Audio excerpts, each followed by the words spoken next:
अहमद भाई दिलदार सय्यद। आज 16 तारीख आज मी अपक्ष उमेदवारी अर्ज भरलेला आहे आणि लोकांच्या म्हणजे कामांना बघता म्हणजे मी आजपर्यंत 13 वर्षापासून नामदार राधाकृष्ण विखे पाटील साहेब तसेच सुजयदादा विखे पाटील साहेब यांच्या मार्गदर्शनाखाली माझी APJ अब्दुल कलाम संस्था चालते।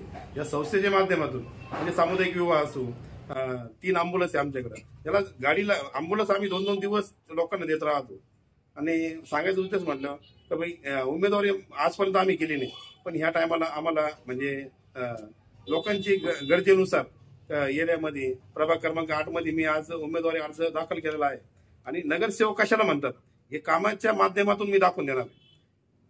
आणि मी एवढंच सांगू इच्छितो का पूर्ण मतदारापर्यंत मी जाणार आहे आणि त्यांना विनंती करणार आहे का आपण भरभरून मला मतदान करावं। का मला तुमच्या सेवेसाठी 5 वर्ष मी तुम्हाला आताच म्हटलो की भाई नगरसेवक हे कशाला म्हणतात एक मी तुम्हाला कामामधून दाखवून देईन। प्रत्येक कामात APJ अब्दुल कलाम संस्था हे अग्रेसर आहे। ती अग्रेसर भारतरत्न डॉक्टर APJ अब्दुल कलाम सेवाभावी संस्था ही संस्था आहे। ती संस्था चालते माननीय नामदार राधाकृष्ण विखे पाटील आणि डॉक्टर सुजयदादा विखे पाटील यांच्या मार्गदर्शनाखाली। म्हणजे कोणतेही काम असो, सामुदायिक विवाह असो, रक्तदान असो, गरिबांना औषध गोळ्याची दर महिन्याला आमच्याकडे असे लोक येतात तर त्यांना डोक्याचे ऑपरेशन झालेले दर महिन्याला त्यांना औषध गोळ्याची गरज पडते, घेऊन जा।